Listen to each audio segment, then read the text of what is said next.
Hi, I hope you're doing well. I wanted to pop in today and talk about something that I've been looking at for a long time. And in a lot of ways, I feel like it is a culmination of all culminations that we have never seen and will never see again. And that truly is with Pluto moving back into gate 60. That's going to be happening on August 20th. And it's an important time because this is the end of the mandala. This is the end of the cycle. And I think that we've had gate 41, we've had Pluto move into gate 41 and gate 41 line 1 and 2. It's given us a taste of the energy, but it truly didn't finish the cycle. It said, okay, we're going to cross the line and then we're going to come back. And we're going to cross the line and we're going to come back. And finally, we are crossing the line and we're not coming back. So, whatever is done, said, it's going to be completed by Pluto in this last round. Pluto will be there from August 20th right until December 5th, 2025. And when it first moves into gate 60, Pluto is going to connect with Chiron in gate 3, and this brings the 360 channel. I do use Chiron because I've seen in many times over that Chiron does have an impact on the world and the global collective and all those energies. So I do use it, and I do feel that it is going to bring the mutation of gate 60 line 6 into the collective. It is going to help Pluto close the door. And think about Pluto as a very slow moving planet, planetoid, whatever you want to call it. It is something that is takes its time. It dismantles. It gets rid of things that no longer serve us. And then it puts something stronger in its wake. When Pluto leaves, it may not be fully formed, but it is giving us an idea.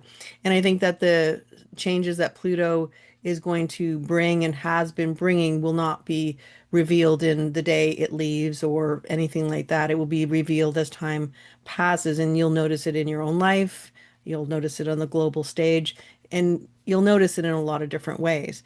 And so this is one of those moments in time where we're really getting an image of what it is all about, what these years have been about, and it may leave us with some very interesting questions or some very interesting revelations or something that has proven that it has gone through and changed something because this is mutative energy.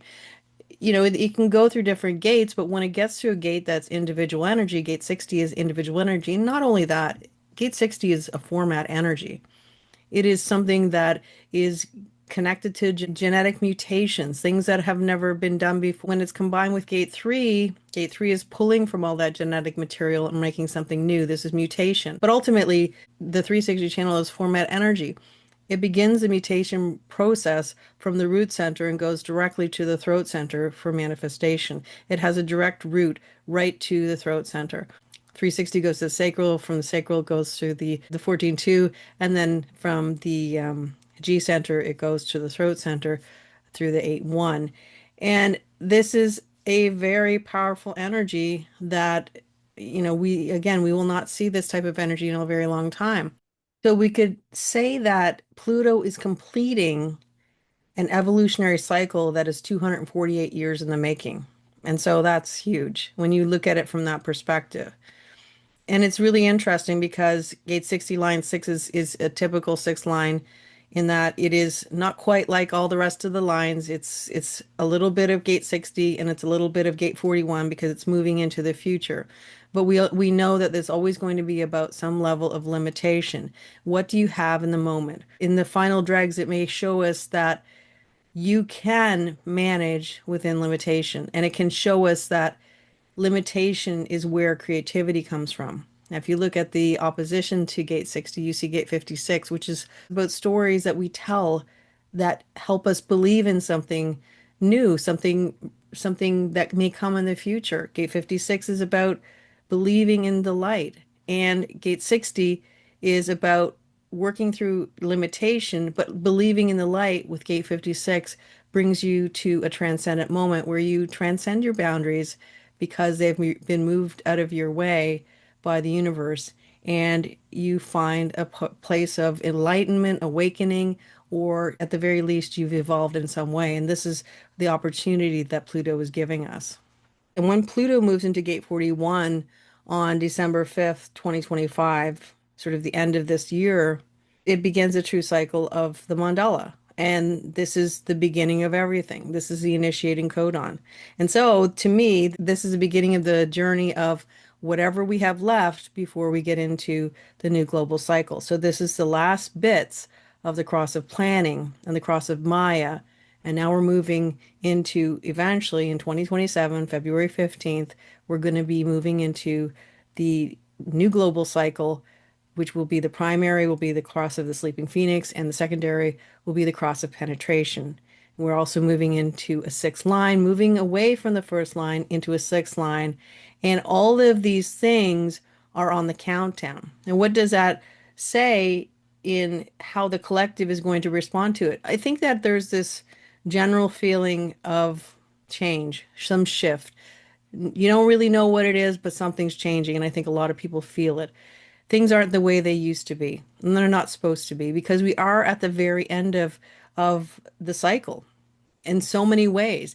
To imagine that Pluto is going through gate 60, finishing off a cycle of the mandala, it's beginning a brand new cycle in gate 41. Plus, we also have a global cycle shift in just a little bit over a year after that. It seems like a pivotal moment in history.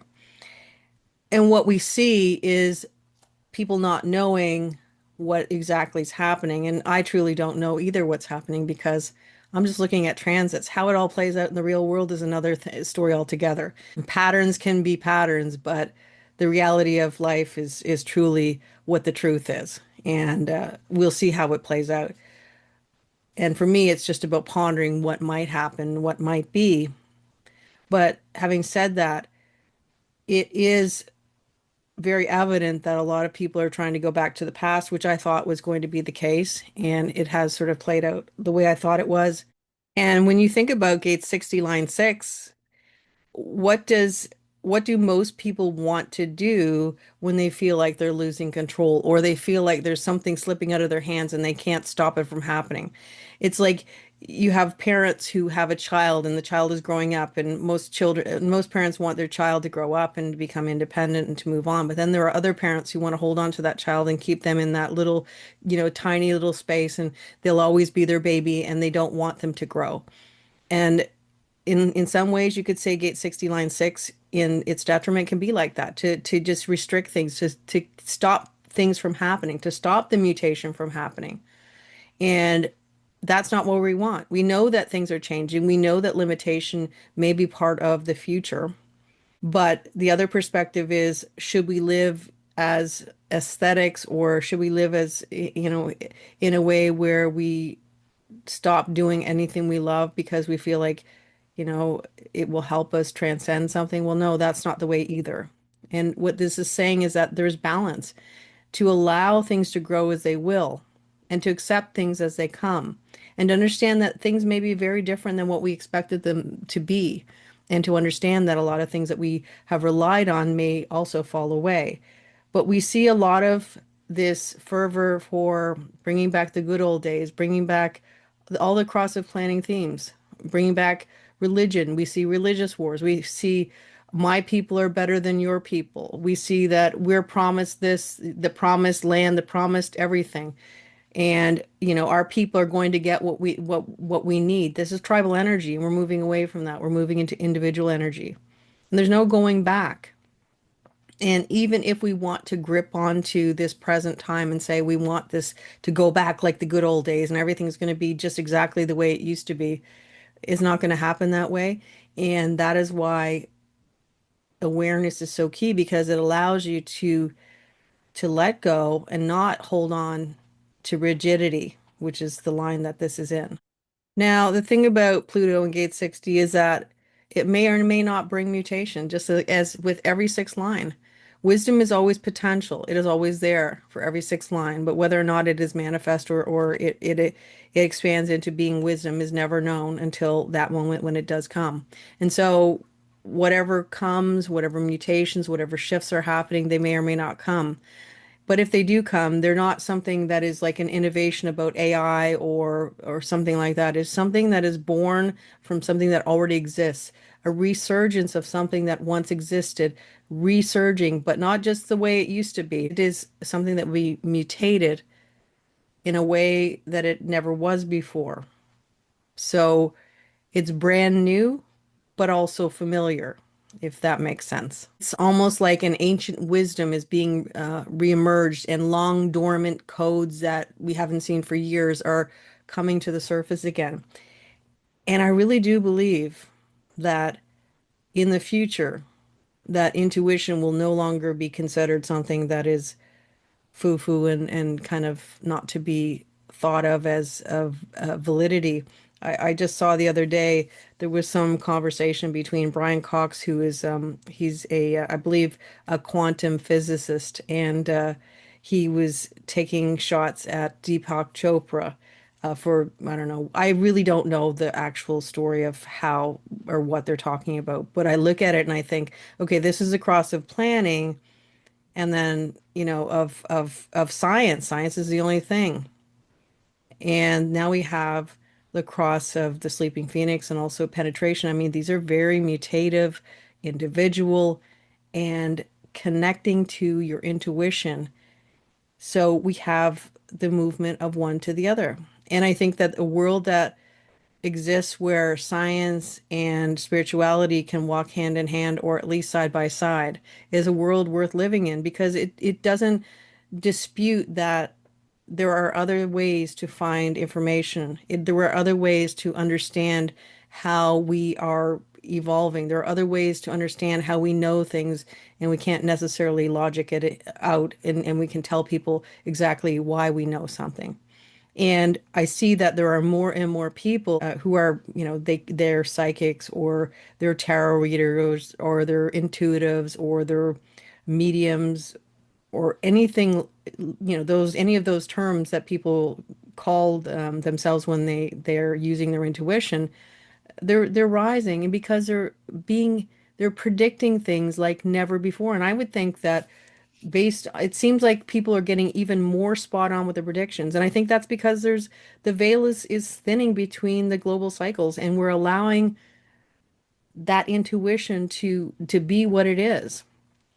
And we'll always have people saying that logic is always going to supersede intuition. And I don't think that it's about trying to say that science isn't true and that it's a conspiracy or something like that. It is about saying that science is true, but also intuition is true. And this is the future that I see. And maybe this is part of the mutation that Pluto will bring. Who knows? But again, if we look at the past and we look at people with their intuition, was it something that was quashed when we had the Enlightenment? Was intuition considered something that you had to hide away? And maybe now, instead of having it hidden away, we're exposing it to the world, and we're saying, okay, we can do this. We know this stuff, and it actually is valid and it is working. And maybe it doesn't work 100% of the time, but it does work. And if you also look at this perspective of the question about the solar plexus mutation, that might be happening in 2027 as well, and that the new children born with this mutated solar plexus will have abilities that they never did, and it's going to activate tones that were never really activated before. And so these children might have, you could say, powers or knowingness that nobody has ever really experienced before. But did it happen before? And is this reemerging from something that we quashed or I guess, mutated out of us because it was not considered something that was of validity or important? And I don't think it'll just be the new children born who can use this new powers or whatever you want to call it. I think that anybody with an open emotional center, open solar plexus, can probably tap into this energy as well, because we know that any open centers not only absorb energy, but they amplify it. And so we could have incredible intuition that and special abilities and things that nobody's ever seen before emerging, but not just because it's kind of fun, it's this and that, or whatever. It is emerging because it is needed in the new world that we're going to live in. Because with logic no longer being part of the global cycle, it says that things are changing a lot in our patterns, our institutions, the structures that we have built our life on based on the last 400 plus years. And so it is saying that these intuitive abilities are not only fun and exciting, they're absolutely necessary for the movement forward. But I've got lots of ideas, theories. I've been thinking about this for several years. It's always intrigued me, 2027, the global cycle, the way things are changing and watching everything change. And my belief was that COVID was the beginning of the space between the cycles where everything was going to really shift up and change. So in other words, when COVID began in March 2020, and it sort of brought this section of 7 years, when you think about it, where in 7 years is seven is a mystical number. Seven is considered very much about cycles in human design, and it made the 7 year, I guess, countdown to 2027.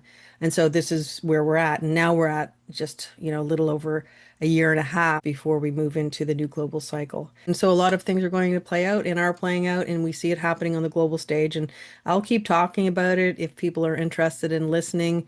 And I would absolutely love if anybody has their insights, because I do have a lot of interest in what other people have to say about what they think might play out in the future. So I just wanted to mention that about the 360 channel being in play and Pluto's big shift into gate 60. And I probably talked more than I had planned to, but I hope that you enjoyed it. And I will be back again soon. Until next time, take care and bye for now.